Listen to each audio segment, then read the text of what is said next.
अस्सलाम वालेकुम स्टूडेंट्स। आज जो है हम एंटी मार्कोनिकव रूल देखेंगे। लास्ट टाइम हमने मार्कोनिकव रूल देखा था। एंटी मार्कोनिकव रूल को जो है हम खराज इफेक्ट भी कहते हैं, क्योंकि ये जिस साइंटिस्ट ने दिया था उसका नाम था खराज। सही।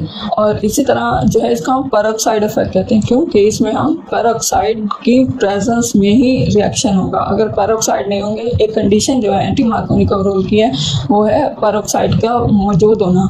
दूसरी कंडीशन जो है वो है एडिशन ऑफ हाइड्रोजन ब्रोमाइड। इसलिए हम एंटी मार्कोनिकव रूल को ये भी कह सकते हैं कि ये एडिशन ऑफ हाइड्रोजन ब्रोमाइड है, या ये पेरोक्साइड इफेक्ट है, या फिर ये खराज इफेक्ट है। खराज जो है साइंटिस्ट का नेम था जिसने ये हमें रूल दिया था। अब ये खराज साइंटिस्ट जो है इसने एक रिसर्च आर्टिकल पब्लिश किया था। हाइड्रोजन ब्रोमाइड को अल्किनाइल ब्रोमाइड के साथ रिएक्ट करवाया, तो फिर जो है उसने देखा कि अगर एयर मौजूद नहीं थी, ऑक्सीजन नहीं थी, ऑक्सीजन की एब्सेंस में अगर रिएक्शन करवाया तो फिर मार्कोनिकव प्रोडक्ट हमें मिली। 88% मार्कोनिकव प्रोडक्ट मिली, मतलब मेजर प्रोडक्ट मार्कोनिकव था, मार्कोनिकव के रूल के अकॉर्डिंग था। लेकिन अगर ऑक्सीजन मौजूद थी, अगर रिएक्शन के दौरान एयर या ऑक्सीजन की प्रेजेंस में हुआ रिएक्शन, तो फिर हम देखते हैं कि हमारे पास जो मेजर प्रोडक्ट मिलती है वो होती है एंटी मार्कोनिकव प्रोडक्ट। 87% हमें एंटी मार्कोनिकव प्रोडक्ट मिली।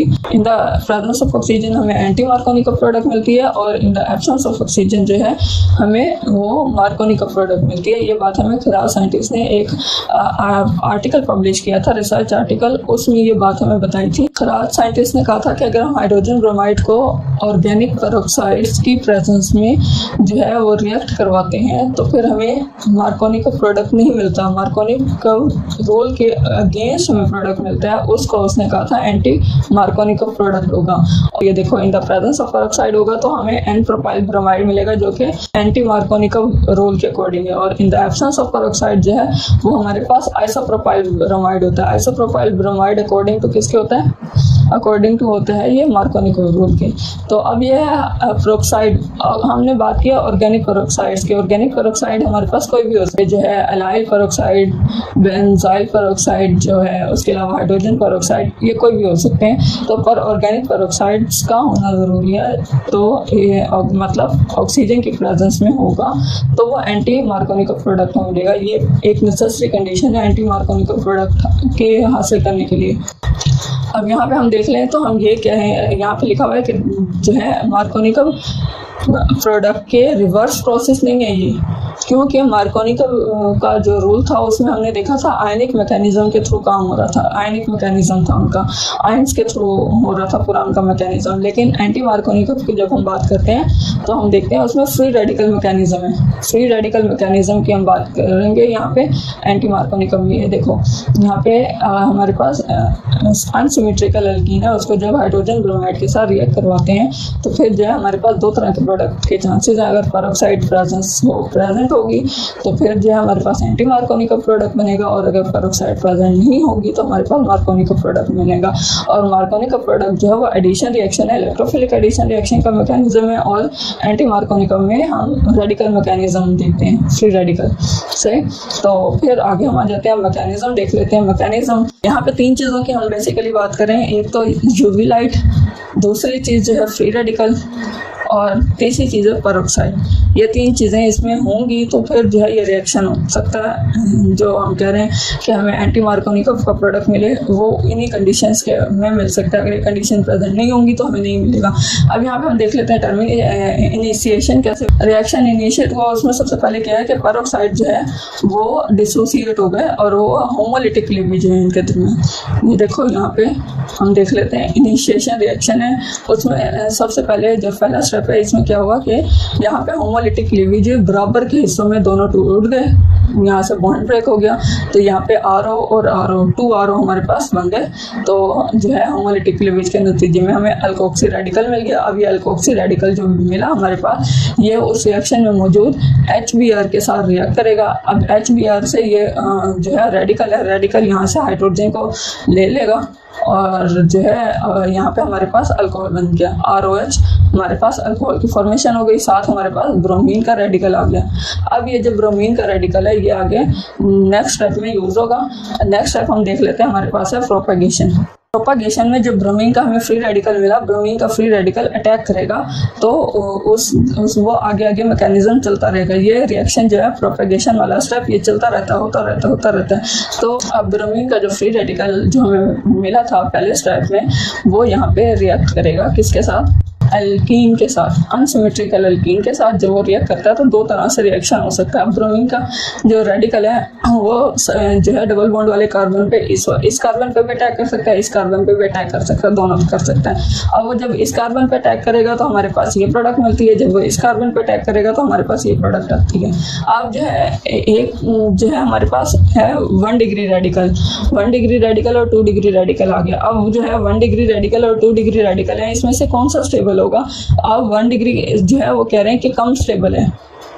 क्यों 1 डिग्री इसलिए कम स्टेबल है क्योंकि जब हैलोजन जो है वो मोर सब्स्टिट्यूटेड कार्बन के साथ अटैच होती है। मोर सब्स्टिट्यूटेड कार्बन वो होगा जिसके साथ ज्यादा कार्बन अटैच हो, सही। तो जो है इस कार्बन के साथ जो अल्काइल ग्रुप अटैच है उसकी वजह से ये और ये आपस में रिपल्शन करेंगे, जिसकी वजह से ये लेस स्टेबल होगा हमारे पास। और जो दूसरा केस है हमारे पास, यहाँ पे क्या होता है, जब ये ब्रोमाइड आयन जो है लेस सब्स्टिट्यूटेड कार्बन के साथ जुड़ता है तो ये ज्यादा स्टेबल होता है, सही। तो इस तरह हमने यहाँ पे ये देख लिया ब्रोमीन का रेडिकल फ्री रेडिकल जो है जब अटैक करेगा अनसिमेट्रिकल एल्कीन के ऊपर तो दो केसेस हमारे पास प्रोड्यूस होंगे, 1 डिग्री फ्री रेडिकल और 2 degree free radical. 1 degree free radical जो है स्टेबल होगा, 2 डिग्री फ्री रेडिकल ज्यादा स्टेबल होगा। अब 2 डिग्री जो स्टेबल होगा वो रिएक्ट करेगा HBr के साथ, और जो 1 डिग्री होगा ये तो आपस में रिएक्ट करता रहेगा क्योंकि ये स्टेबल नहीं है इतना। तो जो है ये HBr के साथ जब रिएक्ट करेगा 2 डिग्री फ्री रेडिकल, तो फिर जो है यहाँ पे ये रेडिकल जो है यहाँ से हाइड्रोजन निकाल लेगा और इस तरह यहाँ पे हाइड्रोजन आ गया हमारे पास और ये हमारे पास प्रोडक्ट बन गया एन प्रोपाइल ब्रोमाइड।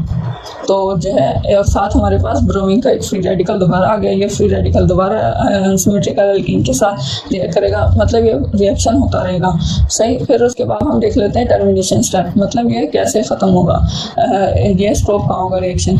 अब जो फ्री रेडिकल हमारे पास आया था वो फ्री रेडिकल या तो फ्री रेडिकल के साथ अटैच हो जाएगा तो हमारे पास एक ब्रोमीन का मॉलिक्यूल आ जाएगा। 2 डिग्री फ्री रेडिकल जो था हमारे पास वो दूसरे 2 डिग्री फ्री रेडिकल के साथ अटैच हो जाएगा, कंबाइन करके रिएक्ट करके ये हमारे पास जो प्रोडक्ट बनाएंगे 1,4-डाइब्रोमा 2,3 डाइमिथाइल ब्यूटेन बना देंगे। और या फिर क्या होगा कि ब्रोमीन का फ्री रेडिकल जो है वो 2 डिग्री फ्री रेडिकल के साथ अल्कीन के 2 डिग्री फ्री रेडिकल के साथ कंबाइन करके रिएक्ट करके हमें देगा 1,2-डाइब्रोमोप्रोपेन।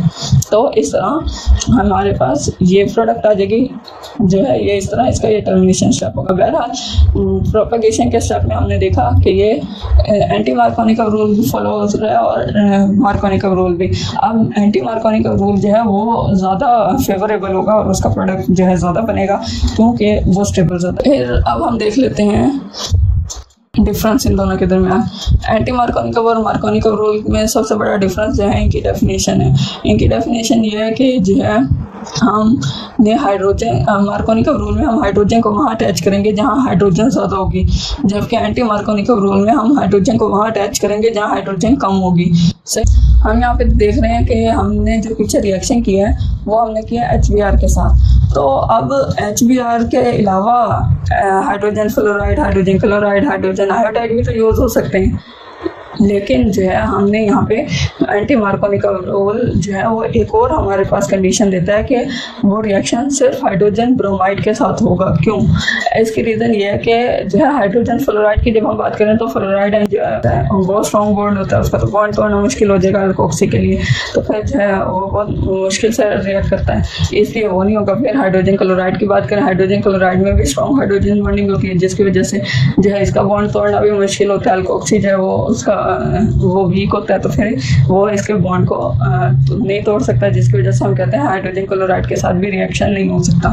फिर जो है हाइड्रोजन आयोडाइड की बात कर ले, हाइड्रोजन आयोडाइड में आयोडाइड आयन बड़ा होता है, इसका बॉन्ड भी वीक होता है, ये टूट जाता है। लेकिन जब ये टूटता है तो आयोडीन के एटम्स जो होते हैं वो दूसरे आयोडीन के एटम के साथ जो है कंबाइन कर जाता है, फौरन रिएक्ट करके वो आयोडीन का मॉलिक्यूल बना देता है, बजाय इसके कि वो जाके डबल बॉन्ड के ऊपर अटैक करे। तो वो अभी अटैक नहीं कर सकता, इसलिए हाइड्रोजन क्लोराइड, हाइड्रोजन आयोडाइड और हाइड्रोजन फ्लोराइड तो रिएक्ट ही नहीं करते। तो ये रिएक्शन जो है हाइड्रोजन ब्रोमाइड की प्रेजेंस में होता है। एंटी मार्कोनी रूल के अकॉर्डिंग जो है हम दो तरह के इसमें रिएक्शन देते हैं, एक तो रेडिकल हैलोजिनेशन और एक हाइड्रोबोरेशन। अब रेडिकल हैलोजिनेशन तो हमने पीछे देख ली, जो रेडिकल फ्री रेडिकल जो चेन थी, जो मैकेनिज्म उसका पूरा था वो हमने देख लिया। अब हम देख लेते हैं इसमें हाइड्रोबोरेशन। हाइड्रोबोरेशन जो है ऑक्सीडेशन मेथड है, इसमें जो है पेरोक्साइड मौजूद होगा। पेरोक्साइड की प्रेजेंस तो एंटी मार्कोनी रूल की शर्त है, इसलिए ये इसका होना जरूरी है। अब इसमें क्या है, यहाँ पे ये कह रहे हैं अनसिमेट्रिकल एल्कीन है। हमारे पास अनसिमेट्रिकल एल्कीन जो है, जो वो रिएजेंट जैसे कि डाइबोरेन्स जो है इनके साथ रिएक्ट करती है, तो फिर जो है वो हमें ये प्रोडक्ट देती हैं। ये प्रोडक्ट आ रहा है हमारे पास, और ये प्रोडक्ट जो है इसको ये हाइड्रोजन पेरोक्साइड की प्रेजेंस में जो है अल्कोहल में कन्वर्ट हो जाता है। अब मैं आपको ये बताऊंगी ये कैसे हो रहा है। यहाँ पे जो है ट्राई अल्काइल बोरेट जो है वो यूज हुए हैं। ट्राई अल्काइल अब हमारे पास जो प्रोडक्ट मिल रहा है वो है यहाँ पे अल्कोहल। ट्राई अल्काइल बोरेट हमने यूज़ किए हैं। अब ट्राई अल्काइल बोरेट जब हम देखते हैं, ये इसका स्ट्रक्चर है। ये जो होते हैं इसमें ये देखो ये बल्कि ग्रुप प्रेजेंट है। अनसिमेट्रिकल एल्कीन में यहाँ पे भी इस दोनों बल्कि ग्रुप प्रेजेंट है, जबकि यहाँ सिर्फ हाइड्रोजन है। तो अब जब ये इधर से इस वाले कार्बन पे अटैक करने लगेगी, बोरॉन अटैक होने लगेगा, तो फिर क्या ट्राई अल्काइल बोरेट के बल्कि ग्रुप्स को जो है अनसिमेट्रिकल एल्कीन के बल्कि ग्रुप जो है वो रिपल करेंगे, जिसकी वजह से यहाँ पे रिएक्शन होना मुश्किल हो जाएगा। रिएक्शन नहीं हो सकता तो फिर जो है ये बोरॉन जो है, ये डबल बॉन्ड जो है यहाँ पे बोरॉन के ऊपर अटैक इजीली कर देगा। मतलब हम ये कह सकते हैं कि जहाँ बल्कि ग्रुप है उसके अपोजिट साइड से रिएक्शन हो जाता है, तो ये रिएक्ट करके वहाँ पे बोरॉन अटैच हो जाएगा। जब वो वहाँ पे बोरॉन ये डाइबोरेन या फिर ट्राई अल्काइल बोरेट अटैच हो जाएगा, जब ये ट्राई अल्काइल। अब यहाँ पे ये भी इसका स्ट्रक्चर देख लो कि जो है यहाँ ये है बल्कि ग्रुप, देखो मैं आपको दिखा रही हूँ ये सारा, और इसमें यहाँ ये अपोजिट साइड, उधर ये भी बल्कि ग्रुप, ये भी बल्कि ग्रुप, ये बल्कि ग्रुप, ये वाली साइड इसकी जो है वो खाली है, यहाँ पे अटैक हो सकता है। तो इस तरफ इसके ऊपर अटैक होगा। यहाँ पे फाइनल प्रोडक्ट जब ये बना बोरेट, अब यहाँ पे आके हाइड्रोजन पेरोक्साइड के साथ जो है प्रेजेंस में हो रहा था, तो फिर वो अल्कोहल में कन्वर्ट हो जाता है। जब अल्कोहल में कन्वर्ट हो जाता है तो ये हमने देख लिया हाइड्रोबोरेशन।